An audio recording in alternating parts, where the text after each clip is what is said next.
Number 4, Hazari Prasad Dwivedi. Doctor Hazari Prasad Dwivedi.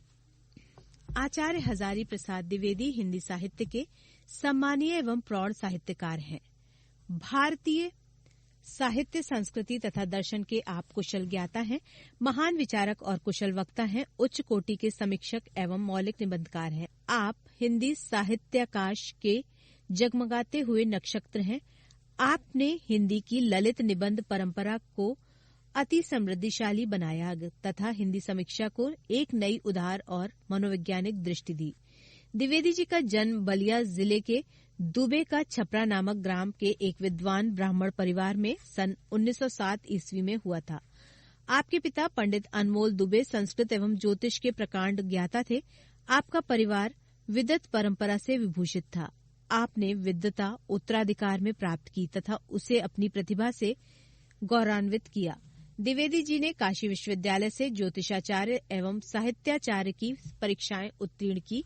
सन 1940 ईस्वी में आप शांति निकेतन में हिंदी विभाग के अध्यक्ष के रूप में नियुक्त हुए। वहां दीर्घकाल तक आप अपनी सेवाएं प्रदान करते रहे। सन 1949 ईस्वी में लखनऊ विश्वविद्यालय ने आपको डीलिट की उपाधि से सम्मानित किया। सन 1957 ईस्वी में आपको पद्म भूषण की उपाधि से विभूषित किया गया। इसके बाद 1960 ईस्वी से 1966 ईस्वी तक आप पंजाब विश्वविद्यालय चंडीगढ़ में हिंदी विभाग के प्रोफेसर और अध्यक्ष बने। 19 मई 1979 ईस्वी में आप दैवलोकगामी हो गए।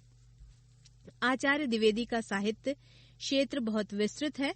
भारतीय संस्कृति के प्राचीनतम छोरों से लेकर हिंदी गद्य की प्रवर्तमान विधाओं तक आपकी लेखनी का सृजन संसार फैला हुआ है। हिंदी के उच्च स्तरीय ललित निबंधकारों में आपका मूर्धन्य स्थान है। आप हिंदी साहित्य के विचारक, चिंतक और सफल साहित्यकार हैं। आपने अपने आलोचनात्मक साहित्य से नवीन दृष्टिकोण प्रस्तुत किया है। विश्व भारती का संपादन कार्य भी आपने किया। कबीर नामक कृति पर आपको मंगला प्रसाद पारितोषिक प्राप्त हुआ।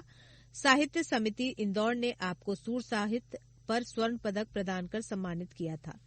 द्विवेदी जी की कृतियां इस प्रकार हैं: इतिहास, हिंदी साहित्य का आदिकाल, हिंदी साहित्य की भूमिका, निबंध संग्रह, कुटज, विचार प्रवाह, अशोक के फूल, कल्पलता, आलोक पर्व, विचार और वितर्क, उपन्यास, बाणभट्ट की आत्मकथा, चारुचंद्र, लेख और पुनर्वा, अनुवाद, प्रबंध, चिंतामणि, लाल कनेर, प्रबंध संग्रह, प्रबंध कोश, मेरा बचपन आदि। संपादक, संक्षिप्त, पृथ्वीराज रासो, संदेश रासक, निबंध संग्रह आदि। पृष्ठ 75।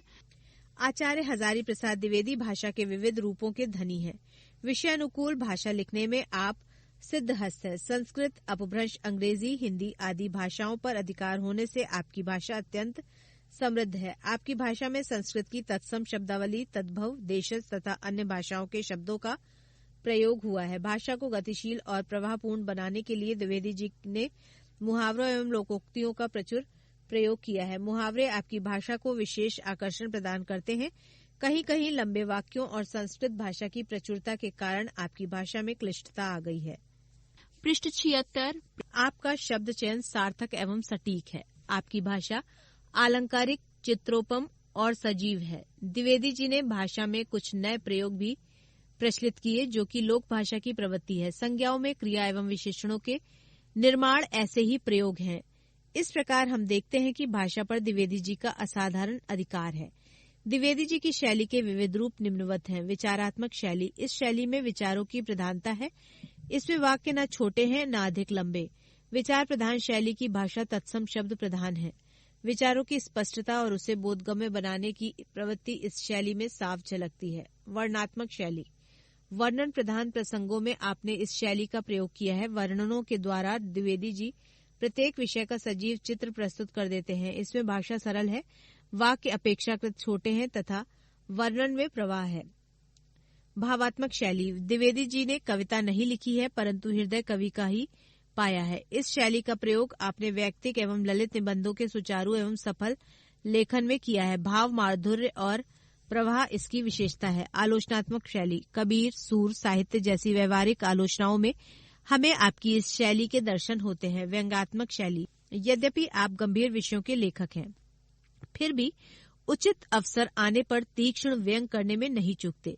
साहित्यिकता एवं श्लिष्ट शालीनता आपकी व्यंग शैली के प्रमुख बाण हैं। इनके अतिरिक्त द्विवेदी जी की रचनाओं के उद्धरण शैली, सूक्ति शैली, व्याख्यात्मक शैली आदि के दर्शन होते हैं। आचार्य हजारी प्रसाद द्विवेदी आधुनिक हिंदी निबंधकारों में सर्वोत्तम एवं शीर्षस्थ निबंधकार हैं। आपके रचनाओं में हिंदी साहित्य कोश में श्रीवृद्धि हुई है। ललित निबंध परंपरा को नवजीवन देने के लिए आप सदैव स्मरणीय हैं। आपने हिंदी साहित्य को तार्किक, स्पष्ट एवं मधुर गंभीर आलोचना पद्धति प्रदान की है। अशोक के फूल। आचार्य हजारी प्रसाद द्विवेदी जी ने अपने इस सुप्रसिद्ध ललित निबंध अशोक के फूल में अशोक के झबरे से गुल की विशेषताओं को उद्घाटित किया है। द्विवेदी जी ने अशोक की पुष्पों की मोहकता का सजीव वर्णन किया है।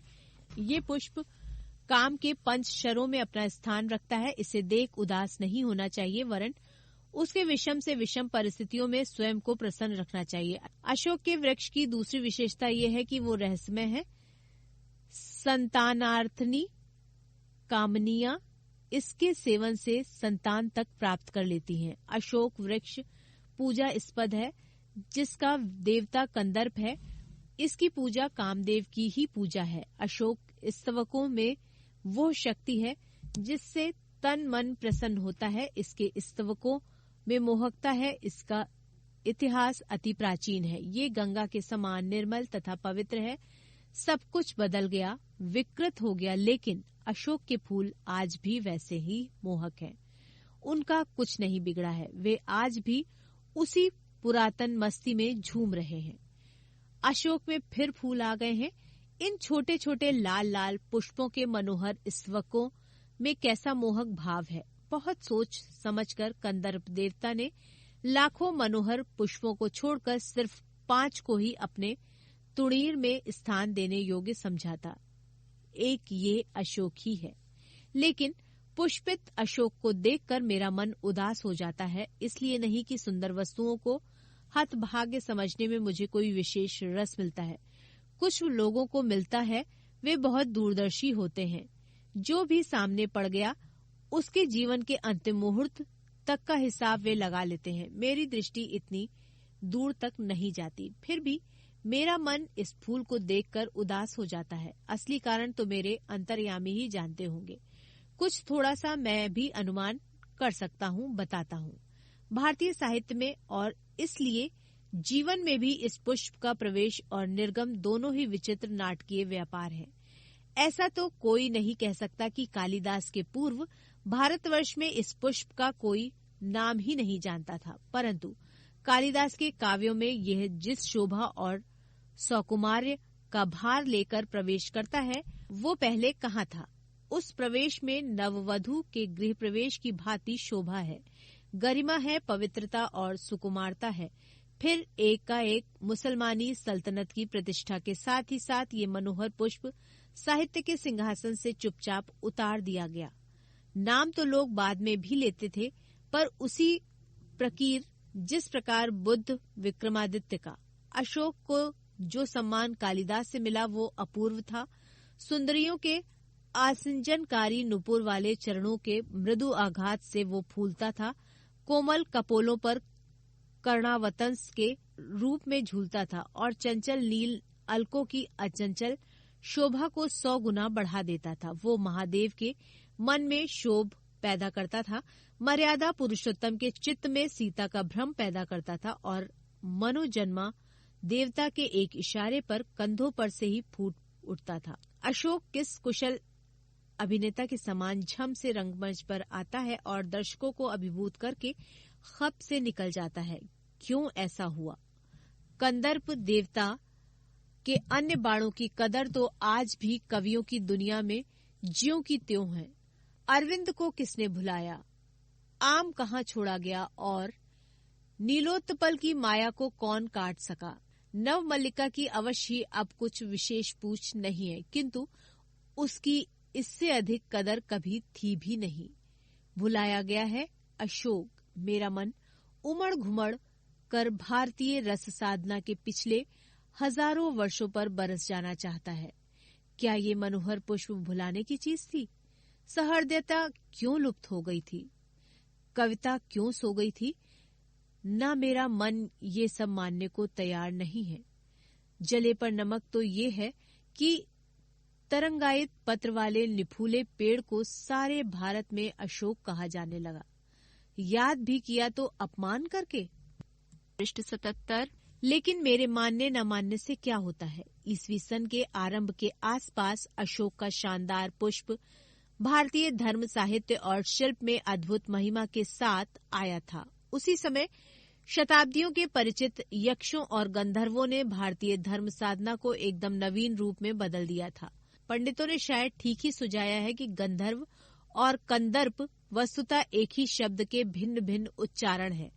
कंदर्प देवता ने यदि अशोक को चुना है तो ये निश्चित रूप से एक आर्यतर सभ्यता की देन है। इन आर्यतर जातियों के उपास्य वरुण थे, कुबेर थे, वज्रपाणी यक्षपति थे। कंदर्प यद्यपि कामदेवता का नाम हो गया है, तथापि है वो गंधर्व का ही पर्याय। शिव से भिड़ने जाकर एक बार ये पिट चुके थे, विष्णु से डरते थे और बुद्ध देव से भी टक्कर लेकर लौट आए थे। लेकिन कंदर्प देवता हार मानने वाले जीव न थे। बार बार हारने पर भी वो झुके नहीं, नए नए अस्त्रों का प्रयोग करते रहे। अशोक शायद अंतिम अस्त्र था। बौद्ध धर्म को इस नए अस्त्र से उन्होंने घायल कर दिया, शैव मार्ग को अभिभूत कर दिया और शाक्त साधना को झुका दिया। वज्रायन इसका सबूत है, कौन साधना इसका प्रमाण है और कापालिक मत इसका गवाह है। रविन्द्रनाथ ने इस भारतवर्ष को महामानव समुद्र कहा है। विचित्र देश है वो। असुर आए, आर्य आए, शक आए, हूण आए, नाग आए, यक्ष आए, गंधर्व आए। न जाने कितनी मानव जातियां यहाँ आईं और आज के भारतवर्ष को बनाने में अपना हाथ लगा गईं। जिसे हम हिंदू रीति नीति कहते हैं, वे अनेक आर्य और आर्यतर उपादानों का अद्भुत मिश्रण है। एक एक पशु, एक एक पक्षी न जाने कितनी स्मृतियों का भार लेकर हमारे सामने उपस्थित है। अशोक की भी अपनी स्मृति परंपरा है, आपकी भी है, वकुल की भी है, चंपे की भी है। सब क्या हमें मालूम है? जितना मालूम है उसी का अर्थ क्या स्पष्ट हो सका है? न जाने किस बुरे मुहूर्त में मनोजन्मा देवता ने शिव पर बाण फेंका था। शरीर जलकर राख हो गया और वामन पुराण अर्थात षष्ठ अध्याय की गवाही पर हमें मालूम है कि उनका रत्नमय धनुष टूटकर खंड खंड हो धरती पर गिर गया। जहां मूठ थी वो स्थान रुक्मणी से बना था, वो टूटकर धरती पर गिरा और चंपे का फूल बन गया। हीरे का बना हुआ जो नह स्थान था वो टूटकर गिरा और मौलसिरी के मनोहर पुष्पों में बदल गया। अच्छा ही हुआ। इंद्रनील मणियों का बना हुआ कोटि देश भी टूट गया और सुंदर पाटल पुष्पों में परिवर्तित हो गया। ये भी बुरा नहीं हुआ, लेकिन सबसे सुंदर बात ये हुई कि चंद्रकांत मणियों का बना हुआ मध्यदेश टूटकर चमेली बन गया और विद्रुम की बनी निम्नतर कोटि बेला बन गई। स्वर्ग को जीतने वाला कठोर धनुष जो धरती पर गिरा तो कोमल फूलों में बदल गया। स्वर्गीय वस्तुएं धरती से मिले बिना मनोहर नहीं होती। पृष्ठ 78। परंतु मैं दूसरी बात सोच रहा हूँ, इस कथा का रहस्य क्या है? ये क्या पुराणकार की सुकुमार कल्पना है या सचमुच ये फूल भारतीय संसार में गंधर्वों की देन है? एक निश्चित काल के पूर्व इन फूलों की चर्चा हमारे साहित्य में मिलती भी नहीं। सोम तो निश्चित रूप से गंधर्वों से खरीदा जाता था।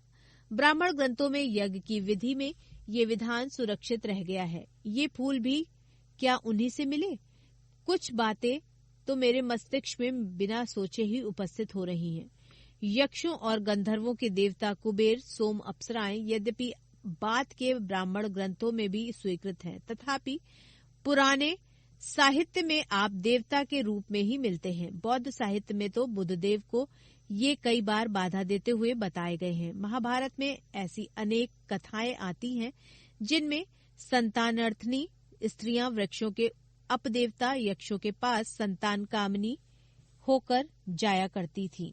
यक्ष और यक्षिणी साधारणतः विलासी और उर्वरता जनक देवता समझे जाते थे। कुबेर तो अक्षयनिधि के अधीश्वर भी हैं।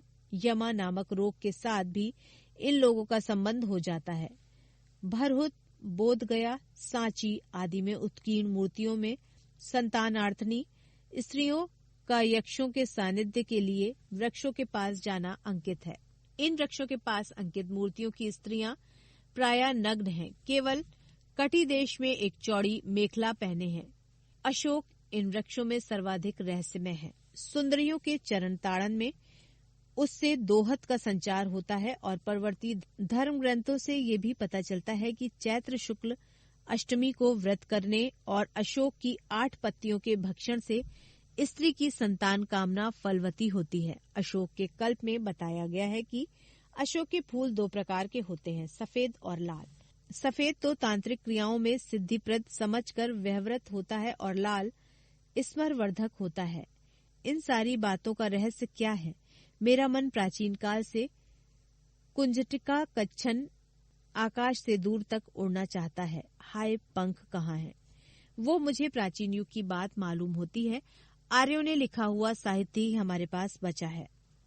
उसमें सब कुछ आर्य दृष्टिकोण से ही देखा गया है।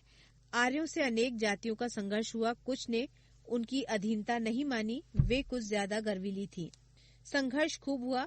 पुराणों में इसके प्रमाण हैं। यह इतनी पुरानी बात है कि सभी संघर्षकर्ता शक्तियां बाद में देवयोनि जात मान ली गई। पहला संघर्ष शायद असुरों से हुआ। ये बड़ी गर्वीली जाति थी। आर्यों का प्रभुत्व इसने कभी नहीं माना। फिर दानवों, दैत्यों और राक्षसों से संघर्ष हुआ। गंधर्वों और यक्षों से कोई संघर्ष नहीं हुआ। वे शायद शांतिप्रिय जातियां थीं। बहरोत, सांची, मथुरा आदि में प्राप्त यक्षिणी मूर्तियों की गठन और बनावट देखने से ये स्पष्ट हो जाता है कि ये जातियां पहाड़ी थीं। हिमालय का देश ही गंधर्व, यक्ष और अप्सराओं की निवास भूमि है। इनका समाज संभवतः उस स्तर पर था जिसे आजकल के पंडित पुनालुअन सोसाइटी कहते हैं, शायद इससे भी अधिक आदिम। परंतु वे नाच गान में कुशल थे। यक्ष तो धनी भी थे। वे लोग वानरी और भालुओं की भांति कृषि पूर्व स्थिति में भी नहीं थे और राक्षसों और असुरों की भांति व्यापार वाणिज्य वाली स्थिति में भी नहीं। पृष्ठ 79। वे मणियों और रत्नों का संधान जानते थे, पृथ्वी के नीचे गड़ी हुई निधियों की जानकारी रखते थे और अनायास धनी हो जाते थे। संभवतः इसी कारण उनमें विलासिता की मात्रा अधिक थी। परवर्ती काल में ये बहुत सुखी जाति मानी जाती थी। यक्ष और गंधर्व एक ही श्रेणी के थे, परंतु आर्थिक स्थिति दोनों की थोड़ी भिन्न थी। किस प्रकार कंदर्प देवता को अपनी गंधर्व सेना के साथ इंद्र का मुसाहिब बनना पड़ा, वो मनोरंजक कथा है। पर यहाँ वो सब पुरानी बातें क्यों रटी जाएं? प्रकृति ये है कि बहुत पुराने जमाने में आर्य लोगों को अनेक जातियों से निपटना पड़ जाता था जो गर्वीली थी, हार मानने को प्रस्तुत नहीं थी। परवर्ती साहित्य में उनका स्मरण घृणा के साथ किया गया और जो सहज ही मित्र बन गई, उनके प्रति अवज्ञा और उपेक्षा का भाव नहीं रहा। असुर, राक्षस, दानव और दैत्य पहली श्रेणी में तथा यक्ष, गंधर्व, किन्नर, सिद्ध, विद्याधर, वानर, भालू आदि दूसरी श्रेणी में आते हैं। परवर्ती हिंदू समाज इन सबको बड़ी अद्भुत शक्तियों का आश्रय मानता है। सबने देवता बुद्धि का पोषण करता है। अशोक वृक्ष की पूजा इन्हीं गंधर्वों और यक्षों की देन है। प्राचीन साहित्य में इस वृक्ष की पूजा के उत्सवों का बड़ा सरस वर्णन मिलता है। असल पूजा अशोक की नहीं, बल्कि उसके अधिष्ठाता कंदर्प देवता की होती थी। इसे मदनोत्सव कहते थे। महाराज भोज के सरस्वती कंठाभरण से जान पड़ता है कि यह उत्सव त्रयोदशी के दिन होता था। मालिका, विकाग्नि, मित्र और रत्नावली में इस उत्सव का बड़ा सरस मनोहर वर्णन मिलता है। मैं जब अशोक के लाल स्फकों को देखता हूँ तो मुझे वो पुराना वातावरण प्रत्यक्ष दिखाई दे जाता है। राजघरानों में साधारणतः रानी ही अपने सुनुपुरों चरणों के आघात से इस रहस्यमय वृक्ष को पुष्पित किया करती थी। कभी कभी रानी अपने स्थान पर किसी अन्य सुंदरी को नियुक्त कर दिया करती थी। कोमल हाथों में अशोक पल्लवों का कोमलतर गुच्छ आया। अलतख्त से रंजित नुपुर में चरणों से मृदु आघात से अशोक का पाद देश आहत हुआ। नीचे हल्की रुंझुन और ऊपर लाल फूलों का उल्लास। किसलयों और कुसुम स्तवकों की मनोहर छाया के नीचे स्फटिक के आसन पर अपने प्रियो को बैठाकर सुंदरियां अबीर, कुमकुम, चंदन और पुष्प संभार से पहले कंदर्प देवता की पूजा करती थी और बाद में सुकुमार भंगिमा से पति के चरणों पर वसंत पुष्पों की अंजलि बिखेर देती थी। मैं सचमुच इस उत्सव को मादक मानता हूँ। अशोक के स्तवकों में यह मादकता आज भी है, पर पूछता कौन है? इन फूलों के साथ क्या मामूली स्मृति जुड़ी हुई है?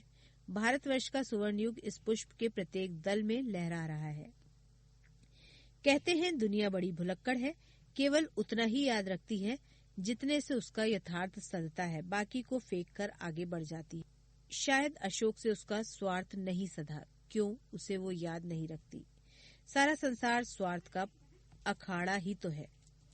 पृष्ठ 80। अशोक का वृक्ष जितना भी मनोहर हो, जितना भी रहस्यमय हो, जितना भी अलंकारमय हो, परंतु है वो उस विशाल सामंत सभ्यता की परिष्कृत रुचि का ही प्रतीक, जो साधारण प्रजा के परिश्रमों पर पली थी। उसके रक्त के संसार कणों को खाकर बड़ी हुई थी और लाखों करोड़ों की उपेक्षा से जो समृद्धि हुई थी वे सामंत उखड़ गए, समाज ढह गए और मदनोत्सव की धूमधाम भी मिट गई। संतान कामिनियों को गंधर्वों से अधिक शक्तिशाली देवताओं का वरदान मिलने लगा। पीरों ने, भूत भैरवों ने, काली दुर्गा ने यक्षों की इज्जत घटा दी। दुनिया अपने रास्ते चली गई, अशोक पीछे छूट गया। मुझे मानव जाति की दुर्दम निर्मम धारा के हजारों वर्ष का रूप साफ दिखाई दे रहा है। मनुष्य की जीवनी शक्ति बड़ी निर्मम है। वो सभ्यता और संस्कृति के व्रतामोहों को रौंदती चली आ रही है। न जाने कितने धर्माचारी विश्वासों, उत्सवों और व्रतों को धोती बहाती ये जीवन धारा आगे बढ़ी है। संघर्षों से मनुष्य ने नई शक्ति पाई है। हमारे सामने समाज का आज जो रूप है वो न जाने कितने ग्रहण और त्याग का रूप है। देश की जाति की विशुद्ध संस्कृति केवल बात की बात है। सब कुछ में मिलावट है, सब कुछ अविशुद्ध है। शुद्ध केवल मनुष्य की दुर्दम जिजीविषा अर्थात जीने की इच्छा। वो गंगा की अबाधित अनाहत धारा के समान सब कुछ को हजम करने के बाद भी पवित्र है। सभ्यता और संस्कृति का मोह क्षण भर बाधा उपस्थित करता है। धर्माचार का संस्कार थोड़ी देर तक इस धारा से टक्कर लेता है, पर इस दुर्दम धारा में सब कुछ बह जाते हैं। जितना कुछ इस जीवनी शक्ति को समर्थ बनाता है उतना उसका अंग बन जाता है, बाकी फेंक दिया जाता है। धन्य हो महाकाल, तुमने कितनी बार मदन देवता का गर्व खंडन किया है। धर्मराज के गारागार में क्रांति मचाई है। यमराज के निर्दय तारल्य को भी लिया है। विधाता के सर्व कृतत्व के अभिमान को चूर्ण किया है। आज हमारे भीतर जो मोह है संस्कृति और तुम्हारे कुंठ नृत्य से ध्वस्त हो जाएगा। कौन जानता है मनुष्य की जीवन धारा फिर भी अपनी मस्तानी चाल से चलती जाएगी। आज अशोक के पुष्प स्तवकों को देखकर मेरा मन उदास हो गया है। कल न जाने किस वस्तु को देखकर किस सहृदय के हृदय में उदासी की रेखा खेल उठेगी। जिन बातों को मैं अत्यंत मूल्यवान समझ रहा हूँ और जिनके प्रचार के लिए चिल्ला चिल्लाकर गला सुखा रहा हूँ, उनमें कितनी जिएंगी और कितनी बह जाएंगी कौन जानता है। मैं क्या शौक से उदास हुआ हूँ? माया काटे कटती नहीं। उस युग के साहित्य और शिल्प मन को मसले दे रहे हैं। अशोक के फूल ही नहीं, किसलयों को भी मदमत्त करने वाला बताया था। अवश्य ही शर्त ये थी कि वो दयिता अर्थात प्रिया के कानों में झूम रहा हो। किसलय प्रसोवती विलासिना मदयता दयिता श्रवणापृता, परंतु शाखाओं से लंबित वायु लुलित किसलयों में भी मादकता है। मेरी नस नस में आज करुण उल्लास की झंझा उत्थित हो रही है। मैं सचमुच उदास हूँ। आज जिसे हम बहुमूल्य संस्कृति मान रहे हैं वो क्या ऐसी ही बनी रहेगी? सम्राटों सामंतों ने जिस आचार निष्ठा को इतना मोहक और मादक रूप दिया था वो लुप्त हो गई। धर्माचार्यों ने जिस ज्ञान और वैराग्य को इतना महार्घ्य समझा था वो लुप्त हो गया। मध्य युग के मुसलमान रईसों के अनुकरण पर जो रस राशि उमड़ी थी वो वाष्प की भांति उड़ गई। क्या ये मध्य युग के कंकाल में लिखा हुआ व्यवसायिक युग का कमल ऐसा ही बना रहेगा? महाकाल के प्रत्येक पदाघात में धरती धसकेगी, उसके कुंठ नृत्य की प्रत्येक चारिका कुछ न कुछ लपेट कर ले जाएगी। सब बदलेगा, सब विकृत होगा, सब नवीन बनेगा। पृष्ठ 81। भगवान बुद्ध ने मार विजय के बाद वैरागियों की पलटन खड़ी की थी। असल में मार मदन का ही नामांतर है। जैसा मधुर और मोहक साहित्य उन्होंने दिया, पर न जाने कब यक्षों ने वज्रपाणी नामक देवता इस वैराग्य प्रमाण धर्म में घुसे और बोधिसत्वों के शिरोमणि बन गए। फिर वज्रयान का अपूर्व धर्म मार्ग प्रचलित हुआ। त्रिरत्नों में मदन देवता ने आसन पाया। वो एक अजीब आंधी थी। इसमें बौद्ध बह गए, शैव बह गए, शाक्त बह गए। उन दिनों श्री सुंदरी साधन तत्परिणाम योगाश भोगश करस्त एव की महिमा प्रतिष्ठित हुई। काव्य और शिल्प के मोहक अशोक ने अभिचार में सहायता दी। मैं अचरज से उस योग और भोग की मिलन लीला को देख रहा हूँ। ये भी क्या जीवनी शक्ति का दुर्लभ अभियान था? कौन बताएगा कि कितने विध्वंस के बाद इस अपूर्व धर्ममत की सृष्टि हुई थी। अशोक स्तवक का हर फूल और हर दल इस विचित्र परिणति की परंपरा ढोए जा रहा है। कैसा झबरा सा गुल्म है, मगर उदास होना भी बेकार है। अशोक आज भी उसी मौज में है जिसमें आज से 2 वर्ष पहले था। कहीं भी तो कुछ नहीं बिगड़ा है, कुछ भी तो नहीं बदला है। बदली है मनुष्य की मनोवृत्ति। यदि बदले बिना वो आगे बढ़ सकती तो शायद वो भी नहीं बदलती, और यदि वो न बदलती और व्यावसायिक संघर्ष आरंभ हो जाता, मशीन का रथ घर घर चल पड़ता, विज्ञान का सावेग धावन चल निकलता, तो बड़ा बुरा होता। हम पिस जाते। अच्छा ही हुआ जो बदल गई। पूरी कहाँ बदली है, पर बदली है, पर बदल तो रही है। अशोक का फूल तो उसी मस्ती में हंस रहा है। पुराने चित्त से इसको देखने वाला उदास होता है। वो अपने को पंडित समझता है। पंडिताई भी एक बोझ है, जितनी भी भारी होती है उतनी ही तेजी से डुबाती है। जब वो जीवन का अंग बन जाती है तो सहज हो जाती है, तब वो बोझ नहीं रहती।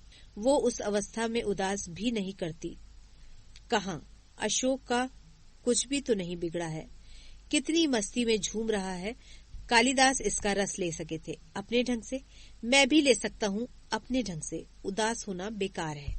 डॉक्टर हजारी प्रसाद द्विवेदी। शब्दार्थ: तुणीर तरकश, सौकुमार सुकुमारता, असिंजनकारी नूपुर, अनुराग उत्पादक बिछुए, कर्णावतंस कर्णफूल, कान का वलयाकार आभूषण, बाली, कंदर्प देवता कामदेव, अरविंद नील कमल, आर्यतर आर्यों से भिन्न, विद्रूम दाड़िम अनार, निफूले पुष्पहीन, कायालिक वामाचारी, तांत्रिक, संतनार्थनी संतान प्लस अर्थनी, संतान चाहने वाली, अधीश्वर राजा मानिक, प्रभु स्वामी मनोजन्मा, कामदेव, दोहद गर्भकाल में गर्भवती की इच्छाएं, परवर्ती बात के, स्मरवर्धक कामोद्दीपक, देव योनिजाते, देव योनिज देवताओं से उत्पन्न, अधिष्ठाता रखवाला, अध्या नियामक, ईश्वर प्रधान मुखिया, अलतख्त लाख महावर, कुसुम स्तवक फूलों का गुच्छा, जिजीविषा जीने की इच्छा, अबाधित अनाहत निर्बाधा एवं अप्रहारित, मदन देवता कामदेव, दैता प्रिया, वायु लुलित वायु से चंचल, झंझा वत्याचक्र, महार्ग महंगा, पदाघात पाद प्रहार, मार विजय काम विजय, नामांतर दूसरा नाम, शाक्त शक्ति के उपासक, अभिचार अनुष्ठान, बुरे कार्य में मंत्र का प्रयोग, झाड़ फूक टोना, अभियान आक्रमण, चढ़ाई, अर्धगमन, गुल्म घाड़ी, लघु तरु।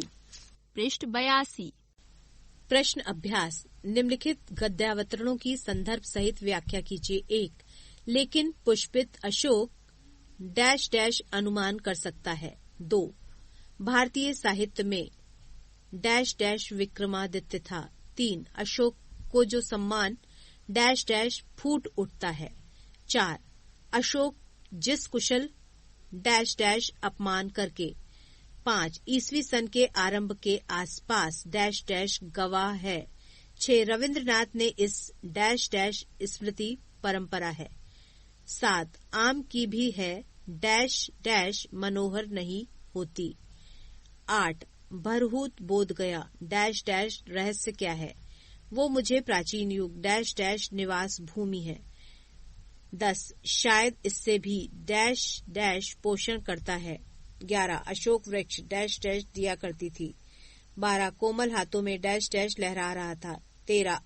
अशोक का वृक्ष डैश डैश अशोक पीछे छूट गया. 14. मुझे मानव जाति की डैश डैश पवित्र है. 15. सभ्यता और संस्कृति डैश डैश मैं सचमुच उदास हूँ. 16. आज जिसे हम डैश डैश नवीन बनेगा. 17. भगवान बुद्ध ने डैश डैश झबरा सा गुल्म है. 2. निम्नलिखित सूक्तिपरक वाक्यों की ससंदर्भ व्याख्या कीजिए. 1. अशोक में फिर फूल आ गए हैं. इन छोटे छोटे लाल लाल पुष्पों के मनोहर स्तवकों में कैसा मोहक भाव है. 2. अशोक किस कुशल अभिनेता के समान झम से रंगमंच पर आता है और दर्शकों को अभिभूत करके खप से निकल जाता है. 3. रविंद्रनाथ ने इस भारतवर्ष को महामानव समुद्र कहा है. 4. स्वर्ग को जीतने वाला कठोर धनुष जो वो धरती पर गिरा तो कोमल फूलों में बदल गया. स्वर्गीय वस्तुएं धरती से मिले बिना मनोहर नहीं होती. 5. इन वृक्षों के पास अंकित मूर्तियों की स्त्रियां प्रायः नग्न हैं, केवल कटी प्रदेश में एक चौड़ी मेखला पहने हैं. 6. परिवर्ती हिंदू समाज इन सब को बड़ी अद्भुत शक्तियों का आश्रय मानता है. सब में देवता बुद्धि का पोषण करता है. 7. दुनिया बड़ी भुलक्कड़ है, केवल उतना याद रखती है जितने से उसका स्वार्थ सधता है. 8. सब बदलेगा, सब विकृत होगा, सब नवीन बनेगा. 9. पंडिताई भी एक बोझ है, जितनी भी भारी होती है उतनी ही तेजी से डुबाती है. 3. हजारी प्रसाद द्विवेदी जी का जीवन परिचय दीजिए. 4. आचार्य हजारी प्रसाद द्विवेदी का साहित्यिक परिचय दीजिए. 5. आचार्य हजारी प्रसाद द्विवेदी जी की भाषा शैली की समीक्षा कीजिए. 6. अशोक के फूल शीर्षक पाठ का सारांश अपने शब्दों में लिखिए. 7. अशोक के फूल निबंध के लेखक ने अशोक के फूल की किन किन विशेषताओं का वर्णन किया है. 8. सारा संसार स्वार्थ का अखाड़ा ही तो है. द्विवेदी के इस कथन की समीक्षा कीजिए. 9. कालिदास ने अशोक के फूल और किसलय को मदमस्त बनाने वाला बताया है, स्पष्ट कीजिए. 10. अशोक के फूल पाठ से आपको क्या प्रेरणा मिलती है. पृष्ठ 83.